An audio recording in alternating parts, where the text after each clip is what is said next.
Is the bull market going to start at the beginning of 2024, or is a crypto crash on the horizon? In this week's crypto news video, we'll be covering topics such as XRP, Binance, Il Capo of Crypto's market prediction, and much more. So, welcome back again. I'm Theo, a content creator for the Alt Crypto Talk team, and in this video, we'll go through all of the most important crypto news over the last week. Remember, nothing in this video is financial advice, purely my own opinion and based on my own research. Do not invest in anything you can't afford to lose. And be sure to smash that like and subscribe button, leave a comment if you have any questions whatsoever. And be sure to follow us on Twitter at AltCryptogens for daily crypto content. And check out our website for frequent guides, project reviews, articles, and everything crypto related.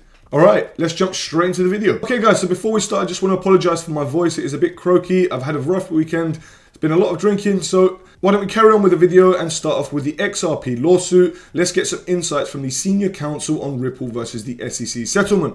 Now, Marissa Cospel, senior counsel at the Blockchain Association, opened up about the challenges faced by the crypto industry, particularly in dealing with the SEC's regulatory approach. She expressed concerns about the SEC's potential attempts to slow down the industry's progress, attributing to a combination of factors. In an interview with Thinking Crypto, she touched on the Biden administration's seemingly negative stance on crypto and the uncertainty surrounding regulatory developments. Cospel highlighted her recent testimony in front of the IRS, saying that the questions raised during the session indicated a critical examination of crypto-related issues. She suggested that regulators might not have fully grasped the implications of their proposals, especially concerning non-custodial wallet software developers on DeFi projects. Cospel pointed out the potential adverse impact on innovation if regulations are enacted without consideration. The conversation delved into the SEC's Staff Accounting Bulletin SAB 121, which provides the SEC's perspective on crypto-related accounting practices. The Government Accountability Office GAO recently reviewed SAB 121, concluding that it qualifies as a rule under the Congressional Review Act and the Administrative Procedures Act. Cospel discussed the implications of this opinion, noting its potential influence on future legal challenges. She also spoke about grayscale appeal and the judge's criticism of the SEC, describing the actions of arbitrary and capricious. Cospel expressed optimism about the shifting dynamics, with the SEC facing increasing scrutiny and legal setbacks. The discussion touched on the ongoing Ripple case and its potential implications for the broader industry. Talking about Ripple and SEC settlement, she said, it's really hard to tell. I don't know. It would be surprising if they could agree on a settlement. I think the SEC would really have to fall on their sword, for that. Regarding the SEC's legal battle with Coinbase, Cospel mentioned that the Blockchain Association filed an amicus brief supporting Coinbase and an enforcement action. This case is scheduled for oral argument in January, and Cospel expressed hope that the judge would consider the lack of regulatory clarity in the industry. The conversation concluded with insights into the SEC's lawsuits against Binance, with Cospel noting that similar arguments to Coinbase case might apply, although the specific facts differ. Now, this is going to link in with an article that we're going to be reading out shortly, or the next one anyway, as there is high potential for a bull market to come in the next few months. And within the next few months, we've got the start of 2024. So hopefully 2024 could be a very bullish year. It could be bullish for XRP and every other cryptocurrency, but we need the SEC to lay off all these cryptocurrencies. We need regulations to become less tight, especially in America, due to the fact that the SEC are just on the case of XRP, Coinbase, and other cryptocurrencies that derive from the country. So all I'm going to say is, guys, is that we don't know exactly what is going to happen with XRP in the next few months. However, it does look good for XRP, I must say, in my opinion, and therefore I will be dollar cost averaging into the XRP token in the coming weeks. Now, let's move on to the next article, and this article is about the bull market coming in 2024. If this is actually going to happen, this is what the crypto exchange heads are saying. The market has already entered the first phase of a major rally, with the number of people buying crypto trickling upward, which is expected to accelerate early next year, the head of Australia's largest crypto exchange believes. Independent Reserve CEO Adrian Przelony told Cointelegraph he expects market activity to see an uptick in early 2024 and is hiring to build infrastructure before that happens. We're just doing everything we can to get ready for a bull market because we know that when the bull market comes, it happens very fast, he said. You need to make sure you have the processes, people, and infrastructure in place so when your business triples overnight, you can handle it. Very, very true. I think the next 2 years are going to be good. Strap yourselves in. Bitcoin markets chief Caroline Bowler said market conditions had grown more bullish over the year, with a general recovery that kicked off in January. Bowler added that while the trajectory of market gains hadn't exactly been linear, the industry-wide growth in both asset prices and tech applications was a reason to be confident. The current deployment of dry powder and an influx of new users and an uptick uptick in trading volumes further support our assessment that we are in the early stages of a bull market. That is insane. Tommy Honan, product strategy head at Swiftix, said his exchange had begun to see an uptick in buying activity and is moving quickly to shore up direct debit functionality, a recent pain point for Australia's crypto scene, as Australia's big four banks have limited to outright banned deposits to some exchanges. Now, that isn't just happening in Australia, that is happening all around the world, specifically in the UK, where I live actually. So Honan ruled out the fear of missing out, also known as FOMO, as the reason for the activity uptick, instead highlighting that the market fundamentals had become more attractive to investors who took the sidelines during the bear market. All our indicators are flashing green at the moment. We're seeing a significant number of customers come back to the market after periods of inactivity during the bear market. The market is waking up, but the truth is no one knows where we're at in the cycle. Kraken Australia Managing Director Jonathan Miller was on the side of caution and said it can be difficult to tell what phase the market is in. There's a common misconception that the crypto markets are either in a bull market or bear market, but in reality there's a large grey area between the two. Miller admitted that compared to this time last year, there are plenty of reasons to be optimistic, specifically looking to next year's Bitcoin halvening and Ethereum's Denken upgrade, which he believes is starting to pique attention from institutional and retail investors. The expanding institutional appetite for crypto assets is often underlooked. Yes, the markets are currently focused on ETF filings for Bitcoin and Ether, but in the last year, we've seen a revival of interest from many institutional clients looking for exposure to this emerging asset class, he added. Binance Australia General Manager Ben Rose didn't want to make the call on whether a bull market had arrived,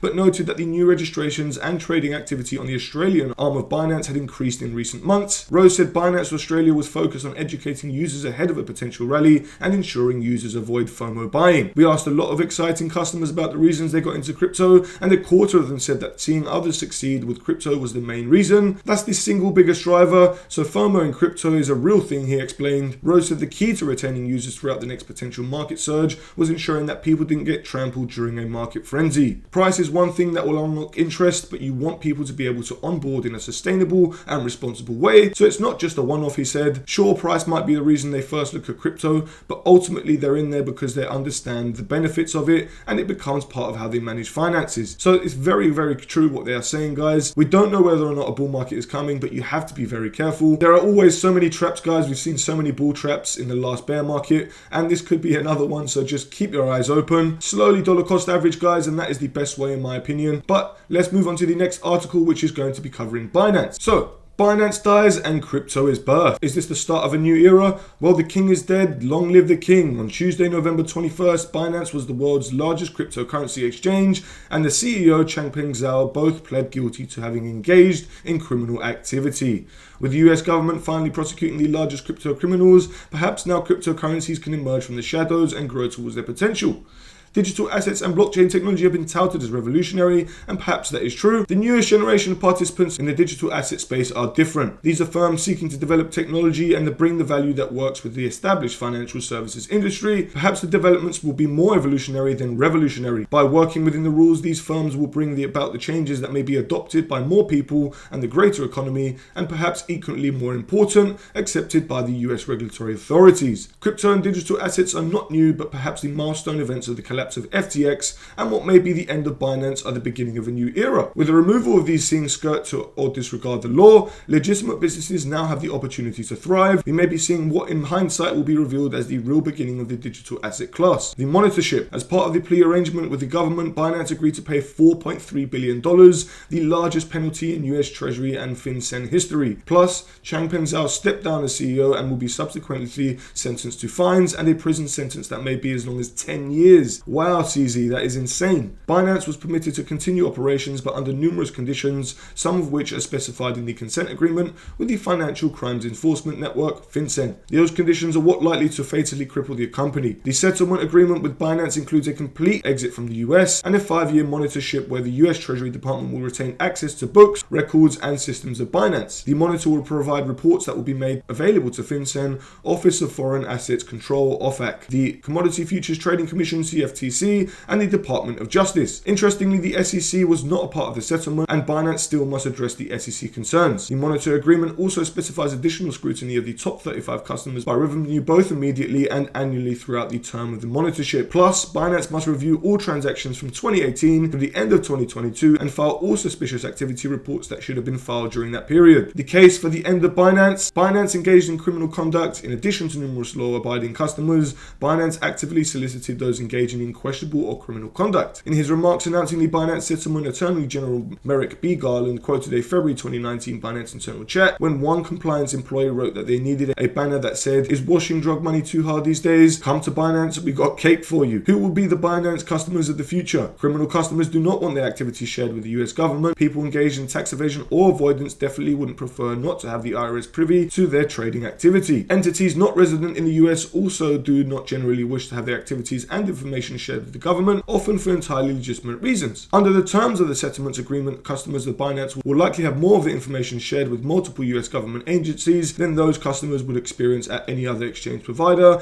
including those based in the USA. That means the big question is, what type of customer will continue with Binance? What advantage will Binance hold over competitors that overcomes all the baggage that comes with remaining a customer of Binance? Will those advantages be enough to overcome both the scrutiny of the monitor and the stigma that may attach to customers who elect to interact with an organization that pled guilty to serious criminal charges? If the competition advantage of Binance was that they were willing to circumvent compliance obligations, what is their leading differentiator going to be now? But what did Binance do? Well, Binance pled guilty to having engaged in criminal conduct for the very beginnings of the company. These were not victimless crimes. The DOJ press release of the settlement talk noted the violations include failure to implement programs to prevent and report suspicious transactions with terrorists, including Hamas al-Qassam brigades, Palestinian Islamic Jihad, Al-Qaeda, and the Islamic State of Iraq and Syria, ransomware attackers, money launderers, and other criminals, as well as matching trades between US users and those in sanctioned jurisdictions like Iran, North Korea, Syria, and the Crimea region of Ukraine. By failing to comply with AML and sanction obligations, Binance enabled a range of illicit actors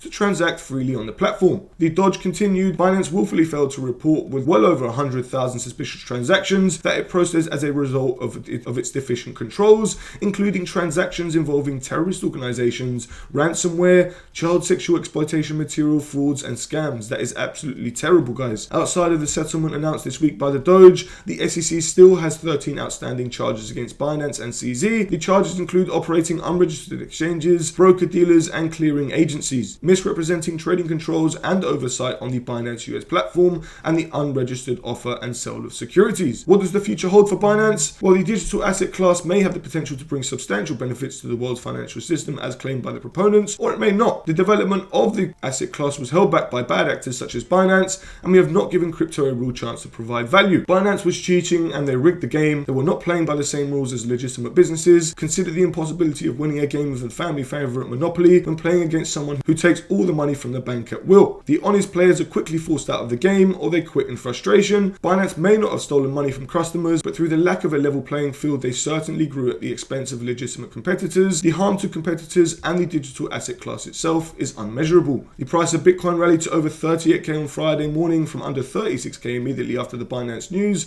and from around 16k to the beginning of the year. If the positive market reaction to the guilty plea from Binance is any indication of the future, it looks like the digital asset class is at a new beginning. So this could be a new start for crypto, and it could even be a new start for Binance, ladies and gentlemen. So I'm very excited for next year to see what happens with the crypto market and even Binance. Now, I'm not going to go through all of this article as we've gone through most of it already. However, Changpeng Zhao, another crypto king, is dethroned by America's court. I'm basically going to read out some important bits from this article as like I said, we've gone through most of it. So CZ, the CEO of Binance, is going to have to pay $50 million and face a possible prison term, which, like in the last article said, could be up to 10 years. And the Binance centralized exchange will have to pay $4.3 billion. Zhao announced his resignation on a post on X, formerly Twitter, saying he has made mistakes and I must take the responsibility, and adding that Binance has not been accused of misappropriating any user funds. He said he would now take a break and did not see himself being a startup chief executive again. This Canadian citizen, known by his initials CZ, was born in the Chinese coastal province of Jiangsu,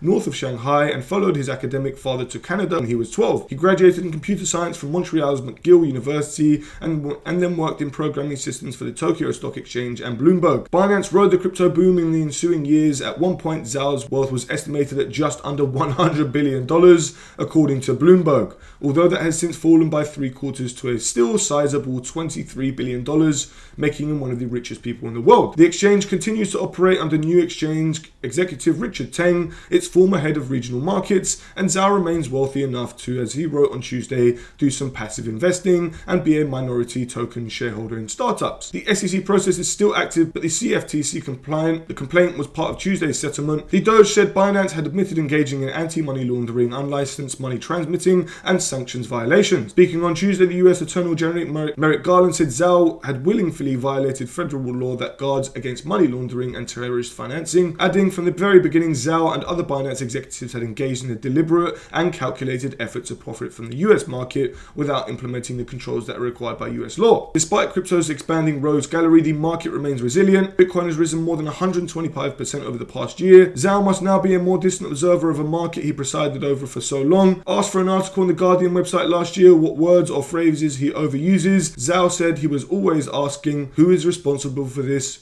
Who? This week, the buck stopped with him. So, guys, all in all, CZ, I'm very sorry that you have to go through all of this. I think that you're actually a very nice guy, but sad that all of this had to go down and that you couldn't have done it all legitimately. But I guess all of these big companies have something dodgy going on in the background. That is the truth. Now, let's move on to the last and final article, which isn't really an article. It is a tweet from the man himself, Il Capo of Crypto, when before this big pump was happening, was saying that there was going to be an enormous crash. Well, it didn't happen, but now he's saying there's going to be another one. So let's see what he has to say. Now, current thoughts on Bitcoin. This was on the 24th of November, 3 days ago, or 4 days ago now, depending on when you're watching this video. Here, Mr. Capo says, here's the current situation. Deviation above the previous highs, most people were expecting 40k plus. It would be perfect if that level gets front run. The level of greed, arrogance, and cockiness is reaching extreme levels. It reminds me of when Bitcoin price was at 45 to 48k back in March to April 2022. I was calling for 21 to 23k back then, and the hate level was very similar in percentage, but there's a big difference now. Price is much lower and fundings are much higher, reaching all-time high levels. The market will tell if the bear market rally manipulation thesis was right or not. In my opinion, it's very clear, and if that's the case, it could be fully retraced within a few days to weeks. That's why I prefer to stay out of the market still, and if the 30 to 31k level should show some support since it was the main level for a long time, and there will be a SR flip narrative, probably a short-term bounce from there if it's reached. Actually, if it breaks below 35k, it would confirm all the bearish divergences, and they are strong enough to take the price below 30k eventually. Below there, the only support would be 25k, but it has been tested and several times, and with that trend break, it shouldn't hold. That would take us to the main target of $12,000. Not opening any new positions yet until more confirmations are given. Now, this is his chart, what he's going to show us. Here, he notes that it drops to 30 to 31k expected. Bounce from here is very likely, but only for a while. Below 30k, bearish scenario very likely to play out. Now you can see what he's basically trying to say is that the main target is $12,000 for Bitcoin, which would obviously not be good and would obviously not be good for the altcoins that are following it, which is every altcoin basically. So in my opinion, I would actually love for this to happen. I would actually want a big crash like this so I can buy in one last time. It might take the market a little bit to recover. However, it could take just a few months because the bull market might be ahead of us in 2024, like we've been discussing in previous articles. So guys, use this information as you must. I'll be very, very cautious right now with the current market conditions. We have pumped very hard, so it's not really a great time to buy. So it's just a good time to watch the market. If you want to buy, maybe dollar cost average, small bits, but don't go heavy. That is just my opinion. Obviously, nothing is financial advice. But looking at the overall market, guys, the current market cap is sitting at $1.42 trillion, down 1.6%. The volume is at 46.8 billion, which is very high. It's up 60% in the last 24 hours. Bitcoin dominance is sitting at 51.5%, while Ethereum is at 17.4%, and Ethereum Gwei is at 30, which is quite expensive, meaning that I would wait until 15 Gwei or below if you want to find the Ethereum networks at a cheap price. Guys, the Fear and Greed X is at 71. It's kind of dropping a little bit, but it's still in the greed section, which is good. But like Il Capo said, there could be a massive dip, and that is just up to you if you want to be prepared for that. Now guys, thank you so much for watching this video. That is basically everything. Hope you enjoyed this week's crypto news coverage, and we'll be looking forward to seeing you next week for next week's crypto news. Don't forget to hit that like and subscribe button, leave a comment if you have any questions whatsoever, and we currently have a promotion running on Bybit, the best centralized exchange platform for buying, trading, and earning. Bybit is home to all your favorite cryptocurrencies, and you can claim up to $4,380 just by signing up using the link in the description below. It's simple. If you need help finding the right crypto gems, then follow us on Twitter at @AltCryptoGems and head over to our website to get your hands on detailed project reviews, crypto guides, and more. Thank you very much for watching, and we hope you found this video helpful and informative. Until next time, DGens.